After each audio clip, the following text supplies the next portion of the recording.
Welcome to On the Table, a podcast about board games, card games, and tabletop war games. Welcome back to episode 116 of the On the Table Gaming Podcast. I'm Chase, and today we're speaking with CMON Game Designer and past developer on A Song of Ice and Fire, the miniatures game, Leo Almeida, about what A Song of Ice and Fire was like under his watch in 2018 and 2019, exploring topics of balance and game design and development as a whole. But before we do that, we'll be checking in on our weekly A Song of Ice and Fire segment, the Coach's Corner, where we are joined by a guest coach to give tips, tactics, and just to inspire us about trying some new things out. If A Song of Ice and Fire isn't your thing, feel free to jump ahead about 10 minutes to get right into our discussion with Leo Almeida. With that being said, it's time for another quick check-in with the Coach's Corner. We're going to be talking with Brett Lanpher, the 2021 U.S. National A Song of Ice and Fire champion. Brett, what do we got today for any advice, hot takes, or challenges for A Song of Ice and Fire? Hey, Chase. Today, I want to talk about a neutral unit that I believe is probably seeing a little bit less play than it should because it's kind of being drowned out by the popularity of flayed men. But I want to touch on Hedge Knights today because I think they're a really strong unit and they have some really nice synergies with a couple of factions in particular, but with every faction who can take Hedge Knights, they can take one NCU who I think really makes them shine. Well, let's check them out. I'm excited. These are beautiful sculpts, so I'm excited to learn me some neutral ways since I mostly play free folk. Absolutely. So the Hedge Knights box is really versatile because it functions as a standalone unit, or it essentially functions as an attachment box for 4 attachments because you've got the Glory Seeker and the Fortune Seeker. Additionally, I think these are some of the best sculpts that we've seen coming out from CMON. They've got so much cloak space and blank shields, and you've got your imagination can just go wild because they're Hedge Knights, so you can do any color scheme that you want, and these guys will fit in properly because they're not necessarily dedicated to any house. So from the hobby side, I really like them, but when you break it down and you look into what this unit brings to the table, they're actually a pretty stout offensive profile. They've got 7 and 4 attack dice that hit on a 3+, and they've always got Sundering. Now, their defensive profile starts off a little bit vanilla with a 4+ defensive save and a 7+ morale, but that becomes significantly better when you control the wealth zone. It increases to a 3+ defense and a 6+ morale. Now, this is the same defensive profile you see with units like Tully Cavaliers, Flayed Men, and Knights of Castle Rock. And we know that heavy cavalry has always been a popular choice, and it's always been something that's somewhat tanky but also offensive at the same time. So it seems that the key with the Hedge Knights is controlling the wealth zone. So a neutral NCU that comes to mind is the newly reworked Peter Baelish. Now, Peter Baelish has always been good and versatile, but what he brings to the Hedge Knights is the ability to claim the wealth zone, even if you don't necessarily need it. So you've got a lot of options when you activate Peter when you have Hedge Knights. You can claim the wealth zone and, again, use whichever zone you'd like. If the Hedge Knights are engaged, you can use the wealth zone and replace it with the melee attack zone, and then the Hedge Knights can make a melee attack, but they'll be beefed up with their defensive stats for any swings back. You can additionally use him to, claim the tactics zone and put some condition tokens out and fill up your cards. You can use it for the maneuver zone to either get the Hedge Knights closer or to do a key retreat. The possibilities are endless with Baelish, but the point being you can take the wealth zone without necessarily having to use it, and that will immediately set the Hedge Knights off. Additionally, he's got his once per game ability that comes with Master of the Game. So in a round where your opponent's going first and you suspect that they're going to start battering on your Hedge Knights before they're beefed up, at the start of the turn, that can be friendly or enemy, you can use Peter Baelish to count as controlling the wealth zone for that round, and that'll ensure that your Hedge Knights don't just die very quickly to that start of the round attack. So Peter Baelish is really nice. Any particular faction that you would be interested in experimenting with them that you think have maybe good synergy combinations? I think Baratheons actually have some really strong synergy with another NCU. This is Alistair, the Lord of Brightwater. With his shifting loyalties? Yes.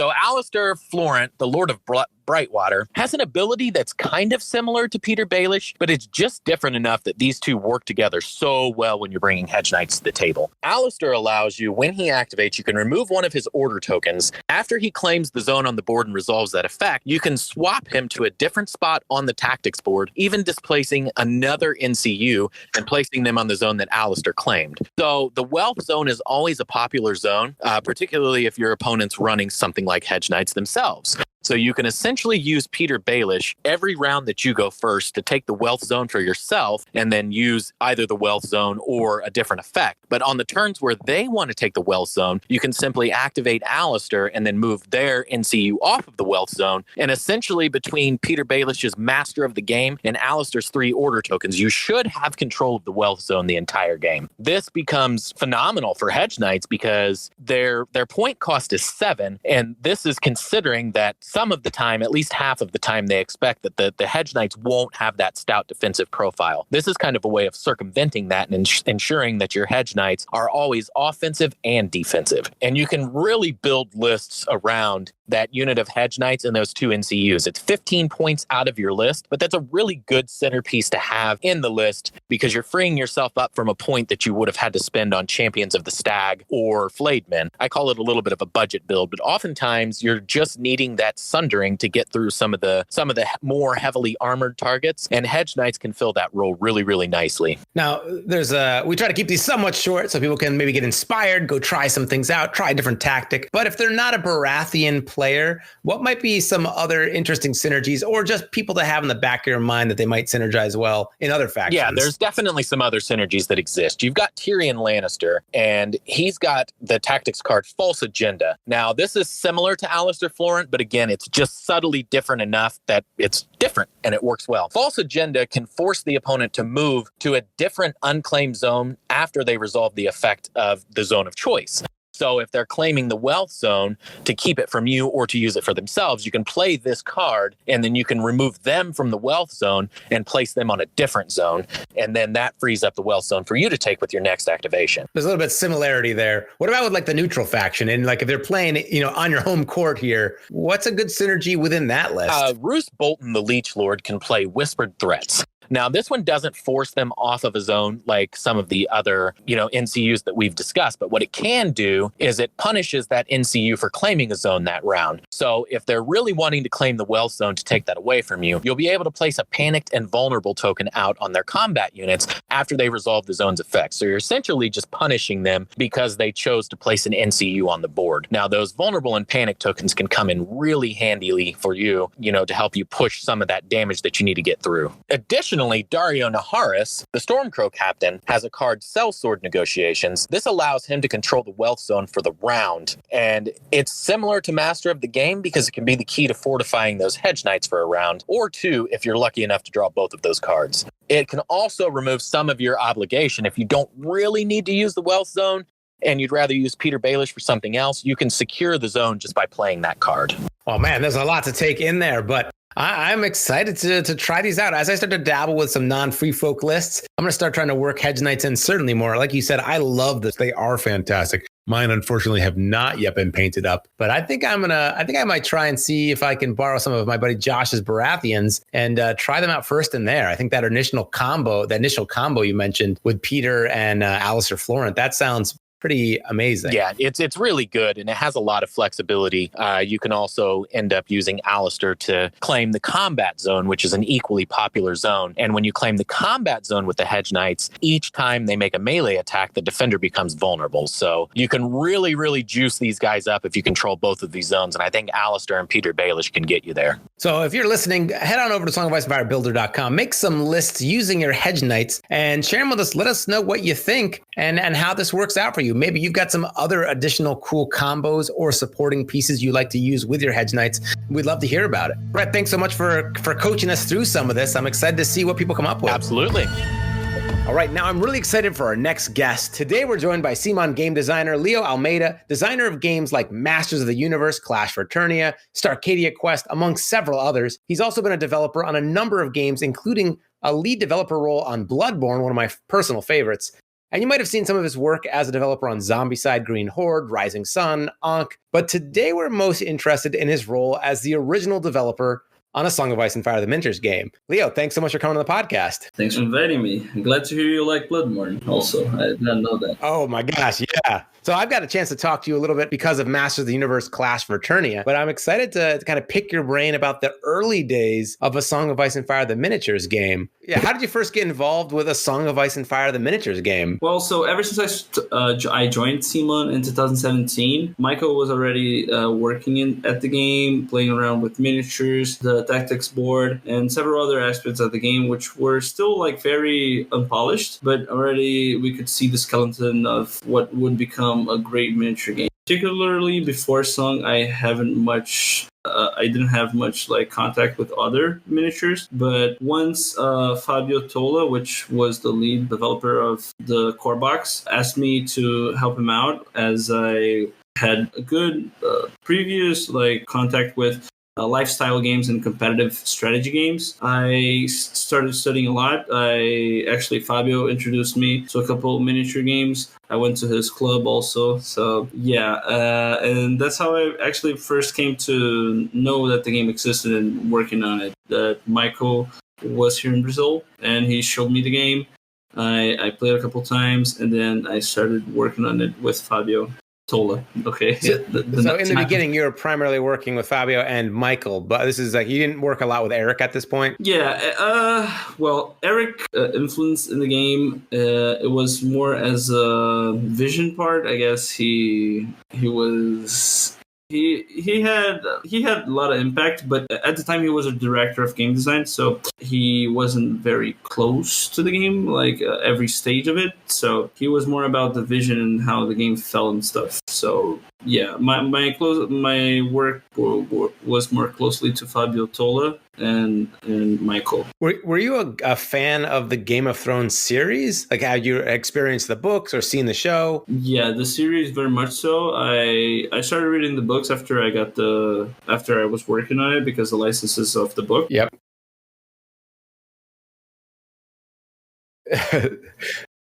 So you had a little bit of catch up there. You're going to be like, I got to read all these books now.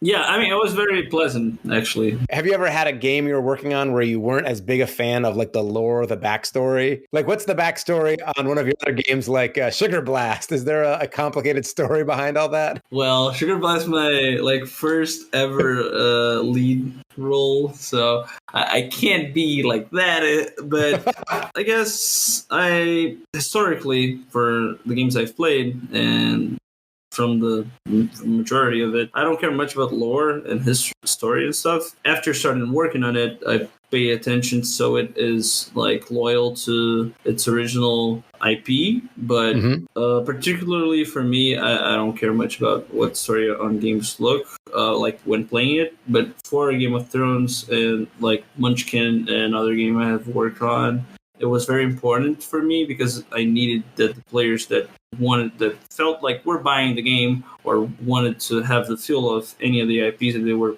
buying, it had to be an enjoyable experience. So I paid close attention and we made like some like changes like punctually that made big changes that felt it was like more close to the lore. Were the mechanics of A Song of Ice and Fire always as we see them now? Like when you were brought on board as the lead developer, was there any things that were still in flux? Or were the mechanics basically locked down? No, actually, a lot of things didn't exist. Like Panic was still a thing.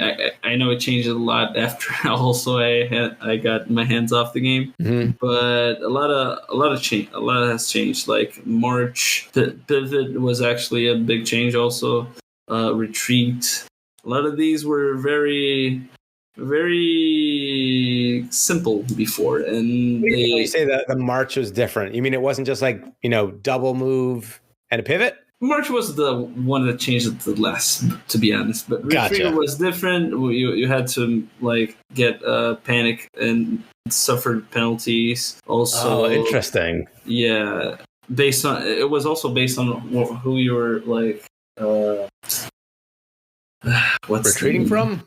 What's the actual like term? Isn't it engaged? or engaged. Yes, you're engaged. Yeah. You would suffer penalties based on who you were engaged to. Wow, that's crazy. I think some of those basic elements are so different. Was the tactics board, or the influence board, as some call it, was that pretty ironed out as like a thing that was well established by that point? Yeah, that was definitely something we wanted in the game. I think that's the biggest difference comparing to other war games that you have miniatures, and I think that's really the really key point that made the game be so good and popular, I think. But some things changed. We felt, especially the panic test one was one of the most troublesome, but the rest was pretty well established, like move, attack. Those were pretty straight up. What was the best and worst thing about being a developer for A Song of Ice and Fire, the miniatures game? Well, I got to learn more about the whole war game community and like the story behind it and how they worked. Having played lots of lifestyle games before, like computer games, card games, and actually knowing more, it's nice to see how much they are alike and also how much they differ from each other, which gives you a lot of perspective when making more games, even if it's not related to that. Like, see how people feel about things is really nice. I guess that's the best part. Knowing more, learning about the whole universe is really good. The worst part, I guess, working with Michael. No, I'm kidding. I'm kidding. Okay. All right. No. Are we safe? Are we in danger? No, that's fine if you put it on it, but it's a joke. It's a joke. That was not the worst part. Actually, when I first started, like when I first joined CMON, my first two projects were with Michael, which was Smog and Song of Ice and Fire. And Michael, if you know him, he's a grumpy guy, and I like to believe we're friends now, good friends. We have some connection, but before I couldn't really tell because he's really closed up. So, but it was nice. You'd say you're basically like besties now, right? Especially after like He-Man, Master of the Universe. Yeah, we're besties. Okay, you could say that. I hope. So what was the worst then? What was if it wasn't working with Michael? I guess balancing it was really hard, because when you make actually any lifestyle game, you have to balance things thinking about the whoever buys the game and about the competitive scene, right? You should always focus on the competitive scene, because whoever's buying the game casually isn't really going to be a problem much. Only if in cases like that's a good example. Old days panic tests with the crown of the tactics board would possibly, depending on the team that you would have of NCUs, you would just like kill a whole unit in the first round, which was very frustrating. So I lost some Free Folk Raiders back in the day that way. Yeah, so that was very frustrating if you're a casual player, right? So that was something that was really hard to balance on, because we felt it changed, so clearly it wasn't the best, and I think the change was for good, but well, that's kind of like an interesting thing, right? So as the game's actually evolved quite a bit since, what was that, 2018? When did you stop? When did you step down as a developer? How involved were you in the development of some of the factions like the Night's Watch or the big fan favorites, the Free Folk? Yeah, so I was the lead on Night's Watch and also Free Folk. I stepped down at the deliver of Free Folk in 2019. So after that, I haven't touched the game. I have helped Curry at the beginning, but after that, not really much work. So that's fantastic. So you were involved with the Free Folk. That was a pretty nice faction. It continues to be, but I definitely I'm a big fan. So well done there, sir. Thanks. I mean, my work as a developer is, I think you like the whole aesthetics and the mechanics and how they're always kind of keeping on your toes. Yeah, of course I had some impact there, but it's mostly Michael. Michael it's a great designer. Any game he touches, he's just so creative with the abilities, and like the Giants, the way they work, and the other Free Folk things. I think they're so good. Of course, I helped, not giving credit to me, but it's definitely the cool parts are definitely. Did you find any factions like particularly difficult to balance? Like I know when Free Folk came out initially, especially with their because like that insignificant keyword and then the wounds they would take out of the old panic system. I mean, there's a lot going on there.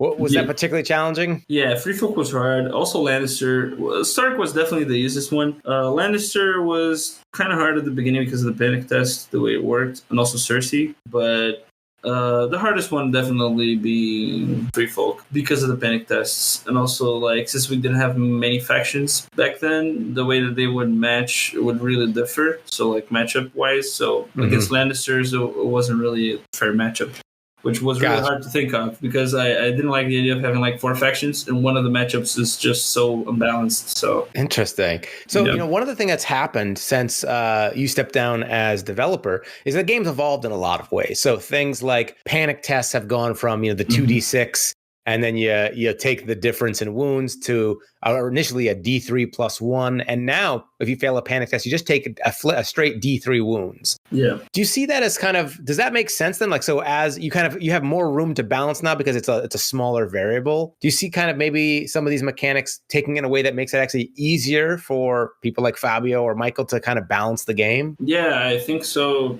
I think the recent change I don't know if it's recent, but this change about the D3 wounds, it's very positive. Actually, before with Fabio Tola also, I think we before wanted to do that, but we felt, as a group with Michael, all the 3 of us felt that having panic tests be punitive was an important thing for balancing a unit, right? So which made sense back then, but I do think that for balancing and also not very much random results, which was the biggest swing also, like the panic test, I think it was a good change. Yes. There's been a lot of mechanics now that have moved towards that. So a lot of the things like, Tully's Sworn Shield's blocking D3 hits. Now they block like a number like plus their number of ranks, and it's been tied a lot more to ranks. So it kind of makes it less random. So I think in theory that makes it maybe easier to balance. You had to do all the hard work back then. Now they have a much more streamlined system for that. I wish. You wish it was like that back then? Yeah, was it? I like simple stuff. I rather have a lot of more simple stuff. Mm-hmm. But yeah, that's fine. How did you have any window into like what the future of the game looked like back then? So recently, for example, we've had the Mormont She-Bears and Mag the Mighty, this giant commander for Free Folk came out. That came out recently? Were you aware of those miniatures or concepts from when you were a developer? Mag the Mighty, I actually developed. I don't know how much changed from back then. I haven't even got my hands on him yet. He's still shipping slowly to the US, but I'm excited to get him. So you were aware, that's, a couple of years ago then. Yeah. 2 years ago? I actually developed it. I remember delivering it to Michael, actually. That's amazing. Okay, so, and who knows how things have changed in the new update? Oh yeah. It probably changed a lot, but... Well, that'd be a fun comparison back then and now, but... Do you have the card? I do have the card. You should head over to a Song of Ice and Fire builder. Okay. I don't know if you remember a Song of Ice and Fire builder. Yeah. Early fan. It's all right. Factions. So, he changed a lot. I don't know if I can say this actually, but it's already launched, so I guess we can talk about the process. So how is it different? Yeah. Yeah. Before the giant part would be the same health. He would need 2 hits to get a wound, things like that. But his attack was very different. Before he wouldn't roll 7 dice. He would just deal straight up D3 wounds, things like that. You would roll how many wounds you would deal. You would pass defense. You were just kind of like a regular giant then. Yes. They were pretty much the same. Also, he's a commander also, right? Yep. So some of these Tactics cards look familiar. Oh, I remember the Trample one. I still remember that. Yeah, especially because some of them were his cards. Yeah, what was already his original ability, like Trample, close to it. So here's a question. So we have the Mormont She-Bears and Mag the Mighty, and well, what about the Dornish units? Were those out yet? Do you remember those ones? Okay. I only worked in Free Folk and Night's Watch aside from Lancer and Stark, but I've also seen. We're holding out hope for Martells in the future. Okay, but She-Bears, you said that they launched. Yeah, I remember working on them also. Oh, they're very different, actually. But yeah. So now you've handed things over to Fabio Curry, and you guys are friends. You kind of still talk. Do you think there's a difference between developing the game when you, at your stage, when there's only 4 factions, and developing the game now when there's, so many factions to deal with? Yeah, I think it's hard to create new aspects in the game, like when you would make new mechanics and new ways of making units. I remember when we made pyromancers, which were like very different because they were ranged units that ignored armor.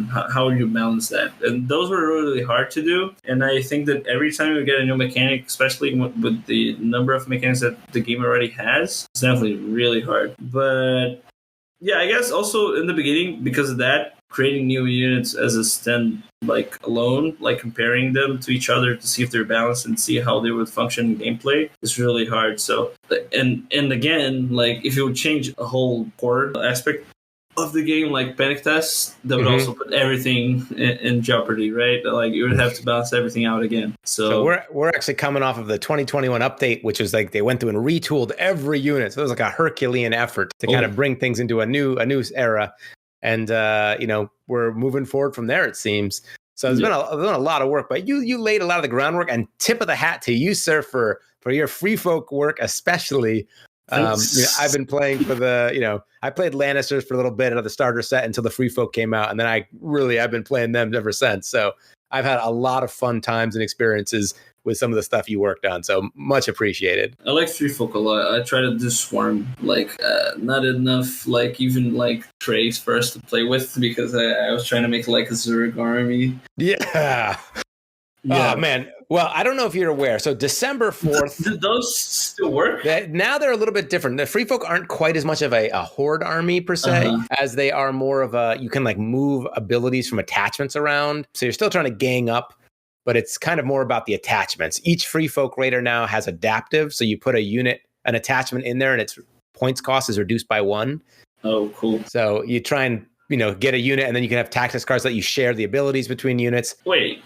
Can you have free? Does it cost less? Can it cost 0? Put an attachment in there basically for free if it's 1 point. So you get to basically have each of them be each one of them is literally a raiding party, and the different leader for it kind of changes the way that raider group works in your army. That sounds hard. Sounds hard, but it's definitely fun. So here's the thing. So I don't know if you're aware, December 4th, 2020 was a day that will live on. I don't think I can say infamy. I guess that's December 8th. That's Pearl Harbor. But in December 4th, 2020, the current lead developer, Song of Ice and Fire, Fabio Ours is the Fury Curry, actually defeated Michael Chanel on a CMON battle report on their YouTube channel. And I assume that Fabio then has gained the title of CMON World or Galaxy Champion. So I don't know if they made him a belt yet. Yeah, I feel like he's got to have one of those. We should. We definitely should. You've been a developer as well, and I know it's been a little while since you played, but those cores, the core is always there, right? That competitive fire inside you. So we're looking for a contender to maybe challenge and call Fabio out here for a game. Is that something you might be interested in? Definitely. I mean, probably he's gonna just beat me single-handedly, but it will be a fun thing to do. Well, so I think back in the days. Tell me some stories here. I have one against Fabio, but it was kind of unfair at the time. Fabio started as a tester for a song, so I kind of taught him the game. Yeah, and at the start I won a bit, but after it was impossible. Really, he's just much better at that style of game than I am. Really, we got to build you up and get you ready for this, right? So he's got a cool nickname too. Everyone's calling him Fabio. Ours is the Fury Curry because of his love for Baratheons. Oh, really? What do we think? Do you got any cool nicknames we give you here? I don't think so. Right? And now introducing the former A Song of Ice and Fire lead developer, weighing in as a game designer for CMON Games, hailing from Brazil, the one, the only, Leo Almeida, or something, I like the idea of that. I don't think one of those. All right, if you're listening, we need a nickname for Leo here, and we need some lists. We got to get you some ideas of some things you could play against. Hopefully nothing too crazy. Okay, yeah, give me Starks or Lannisters. Okay, Starks or Lannisters. Or Night's Watch. I love the free folk; they're so great. And then I'm like, let's give you some lists, and you go to Starks and Lannisters. Or give me the best. If the best is one of those 3, then better. If not, then I'll I'll play with the jeez. best. I'll study. I'll study for this. Wouldn't you say that free folk should be the best in your hearts, though? All right, we'll see what we can do. So if you're listening, make sure you submit some lists in the comments below. We'll pass them along to Leo, and then we got to do a call out here for Fabio and see if we can get this game to happen. I mean, I don't know what's best. I know that balancing stuff is hard, so I doubt that all factions now are balanced at the same level. Do you think that there can be a perfect state of balance with a game like this, or is it something that's like always constantly in flux? Well, it depends. If you keep launching stuff for every faction, it's impossible. Okay. And so is it kind of the expectation is like, yeah, there's going to always be like ebbs and flows of different things that have power. And you just have like a balancing cycle where it's like, yeah, it might be powerful a little bit, but every 6 months or a year or 12 to 16 months, things get shuffled up a little bit. I think for strategy games, like even chess is not balanced and it's not updated for like hundreds of years. So if you make it so we don't launch any new cards on Song of Ice and Fire, and we have like 10 years to balance, then sure, I think it would be balanced. But otherwise, I don't think it's possible to have like every single faction to be balanced. It's not possible. That makes sense. I think that's the kind of attitude I have. Sometimes people get worked up about something being imbalanced or not. And I figure, you know what? If it's that bad, that'll get addressed in the next update. And then you try something different then. And then there'll be something else. And, not worth getting actually emotional or angry about. Yeah, I mean, don't get me wrong. I think Kurt does a great job from what I've seen. And like, if you have like, how many factions are there now? Like 5 or 6? 8? 8? 1, 2, 3, 4, 5, 6, 7, 8. Yes. Okay, so from 8, if I've played Hearthstone before competitively, or even like Magic. Magic have colors. There's some metagames that some like 20% or even more are not like playable at all. Like Hearthstone is the biggest example of that, because sometimes priests were unplayable, warlocks were unplayable. Sometimes only have 4 classes that are playable, so that's less than half. So yeah, if there are like 4 playable factions that can compete against each other, even in a like rock paper scissors scenario, I think it's a good optimal balance state. It's different though if there's because you invest a lot of money into a faction, right? So like I've got some free folk. Does it get worrisome though if it's like, hey, if these are the only 4 factions that are playable, but like that's not what I invested in? Is that a concern? Well, definitely we're looking to balance them. Don't get me wrong. Right. The target of who's balancing is always to make everything balanced. What I'm saying is that's not always possible. Right. And it's an aspirational. Balance is an aspirational. Some people say that it's a concern. If like free folk is not balanced, then definitely Curry's thinking about it and he's doing a great job to balance it. All I'm saying is, like, even in Magic, for example, a card gets banned. Like Jace the Mind Sculptor, when it was like standard, it was banned. A lot of people like wasted thousands of dollars on it, and it was very frustrating. But it's important to keep the integrity of the game balance, right? So it will get balanced eventually, and eventually, like, free folk will be one of the 4 things like that. But hopefully, ideally, if you have more time and stop launching stuff, it will be easier to balance everything. But you need to keep launching stuff to keep the community active and everyone like having a fresh feeling of the game, right? So it's actually really cool to hear your perspective on this, kind of being like removed from the game, right? And just to be clear, your views on balance or what factions are good or not, you've been removed from A Song of Ice and Fire for some time now, right? Since the Free Folk launch. I have no idea what's good or what's bad. You're speaking kind of as an outsider perspective, having had time with the game originally. Yeah. I mean, my perspective is more from playing competitive games for all my life, really. So, well, let's get into that. So, you are, or were at least, a competitive player. You have played Hearthstone at the competitive level, and you've been ranked quite highly. That is correct? Yes, that is correct. I have the golden card back, which is rewarded to whoever places really high on a Blizzard organized. And so you've played in like Hearthstone tournaments, and you've played in like really intensive experiences. I have also, not only Hearthstone, I have also competed in TFT. I was challenger and won a couple local tournaments. And also I've played Legends of Frontera, which I was 2nd of the Americas to get master, and also 8th of the world. And I've also played like a bunch of the seasonal tournaments. So yeah. those. Do you see any crossover from being successful at competitive games and game design skills? Like, do you think being good at games makes one better at designing games? Or is there something else there? Like sometimes there's this expression like poetry is what's lost in translation. Like, is it just being good at a game, or is there some other like it factor that goes into making games? I think actually it's more of a liability than an advantage, really. For a developer, I think they work really well together.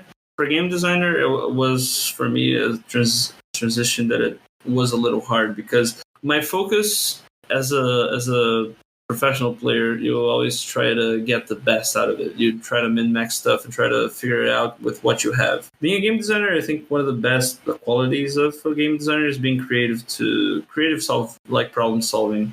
When you have a problem, the way I fix stuff is just change the numbers or the text, the way a good game designer would do. Of course, with some restrictions, would be just create a new mechanic that would make the game funnier and cooler to play with, and making that a little obsolete the problem, you know? That's really interesting. So you've been both a designer and a developer. Yes. And so, you know, in Bloodborne, that's a fantastic game. And you were the lead developer on there. So you're really trying to balance the number side of things. Yes. For Master Universe, which, you know, we had the privilege to talk with you quite a bit on that, and we got an early copy to play. And honestly, I absolutely loved it. In that, you had to make up mechanics and play it. Both of those games, at this stage at least, felt like relatively balanced, and also had like a really compelling, I don't know, like gameplay loop, I guess I'd say. I don't know. There's like a certain thing about them when you're playing where, and I don't even have the words to express it, so maybe you might know better, but it's like when you play a game and there's a bit of fun you're doing, and the turns like don't take too long, and you're always like active. Like when I play Bloodborne, I'm having a lot of fun with the cards, but it doesn't like, when the other player's going, I'm not like bored. And the same thing was happening with He-Man, where it was like you had a lot to do, but it wasn't too much.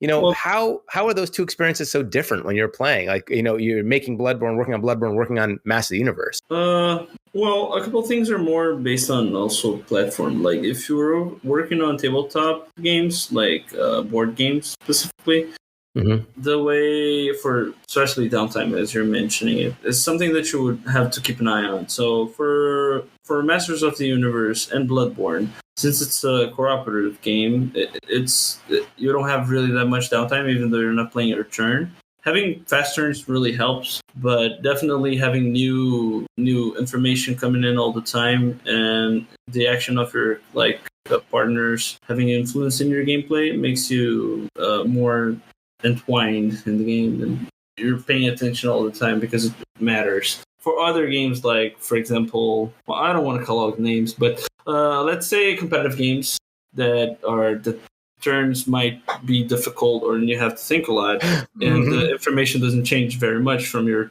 turn, from this turn to the next, even though it takes like 10 minutes, you might be picking up your phone in the middle, and that's something you don't think that's good. I don't think that's good. So making like simple turns and having new information all the time is a good thing to address that problem you're mentioning it. I guess making the game both of the games you mentioned have co-op sense, right? I know in Masters you can play as the Nemesis, but then you have a lot more to think on. Like you're not playing one turn at the whole round, because you have to play like alternatively with the players. Yeah. But then you still have to pay attention because there's no information coming in for you to plan like for the next card. So, well, this is becoming very abstract, I think. But the point of it is just there are some ways in game design to address a downtime, and that's in both of those games. I think the way that we do it is by having co-op sense, where you want to play help your friends to play well and make sure that they are going according to the plan you had, and also have simple turns for you to play. The distance between the time you play between your turns is not that long, so you're still compelled to think about the game. If people wanted to get into the board game industry, right, you've got a pretty cool job here. Is there like a hierarchy, a way you work your way up? Like, do you generally try and shoot for becoming a playtester or becoming a developer? Or do you just say, I want to design games? Is it like a progression where you move upwards, or are they such niche positions that like, maybe you want to specialize in just being a developer? There are niche positions, but about like getting to work, I'd say there's multiple ways you can do it. And CMON, I think we have great examples. We have Roger, which works on the elite team, where he is very close to the academic part of things. I learned that there are actually a lot of classes and things that you can do for games as a whole, not only board games, which I think that's a path you can take. Oh, so go to like a school to major in board games? Yeah, things like that. Yes. Do a lot of the people you interact with take that route? No, that's not that common. That's the thing with games. I think that there isn't a clear path as like being a doctor or a lawyer, things like that. For the most part, for the most of it, since it's also a new like kind of work job title, usually people just do it. For even like if you want to apply to jobs at like any major companies, they don't even like require for you to have like a bachelor's degree or anything. You usually just need to have experience. So in order to do that, you just need to do it. I know like some people in the company, they just did games and to apply to some companies to know if like to even get a game published.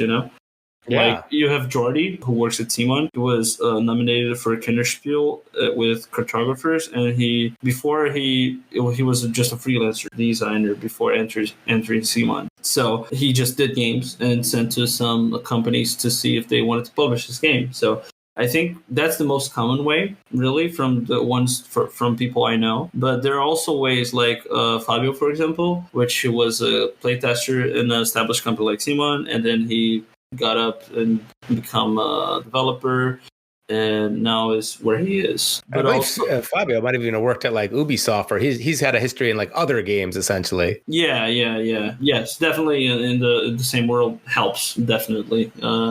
But especially like specifically on the game developer / designer part, I think it's mostly there are like these paths, but I think the biggest one is just doing it really, because there are a lot of things you don't really know once you actually get to it. I know that like we used to get like hundreds might be too much, but like we got a lot of like applies for games for us to publish, and so many of them were so bad. Like people think they are game designers, but they never did a game. And once they do, they face so many problems. Sometimes they don't even know the problem exists. And you just get better by doing more and playtesting and seeing what you could have done better and getting feedback. So I'd say if you want to do it, you just have to start doing, really. There's no other way to put it. And to be honest, there isn't like a clear path, which is why it's not it's not an established job. I'd say it's not a career that's so easily like safe. Makes sense. So a little bit, maybe a little bit of luck, but that sounds awesome. Well, congratulations for the work you've done and how you've established yourself. You've worked on some really, great games. And like I mentioned before, A Song of Ice and Fire and the Free Folk have brought me lots of joy. And, Bloodborne. And now I'm really excited for this Master Universe Clash for Eternia game. So, lots more to come for that. And, thanks so much for taking the time to come on here and, kind of catch up. I really appreciate like your openness and willingness to discuss all these things. No problem. Do you, are you still playing card games these days? Yeah, I play more strategy games. Nowadays, I actually don't play much. Like after playing competitively, things start losing much fun. We did this thing. It's been a couple months now. We did a Patreon play where I took some Patreon members and we played Among Us with Fabio and Michael. Yeah. And Michael just like brutally murdered me. He was it first and he killed me in the first round and it was horrible. But I was thinking, man, I wonder if I could he might be listening to this. I don't know. We could call him out in a card game, but then I could have you secretly be coaching me so that I could beat him. Yeah, that would work. We'll have to see. All right. Well, maybe we'll pick a game off air and see if I can make this happen somehow here. Yeah, any game. I think I can beat Michael. Oh my gosh. Oh man. All right. If we never hear from you again, we know what happened. You have a long history of sort of teasing and pushing back on Michael here. So we saw a little bit of that in the Master Universe.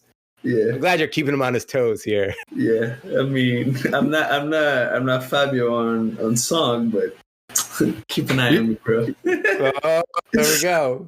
All right. Well, thank you so much for coming on. And if people were listening, send us some list suggestions so that Leo here can challenge Fabio. Yeah, whatever won the latest tournament, I'm down for All that. right. Oh, Yeah. I just said, all right, we're gonna just net deck you one. All right. Yeah. Never works for me. If I don't like know how the units like really work, like I've got to be, I'm more of like a playoff feel and like get used to moving things. Like I'm way better off taking something I played a ton of times than like I'll study. I'll study. Just give me the list, I'll study. But yeah.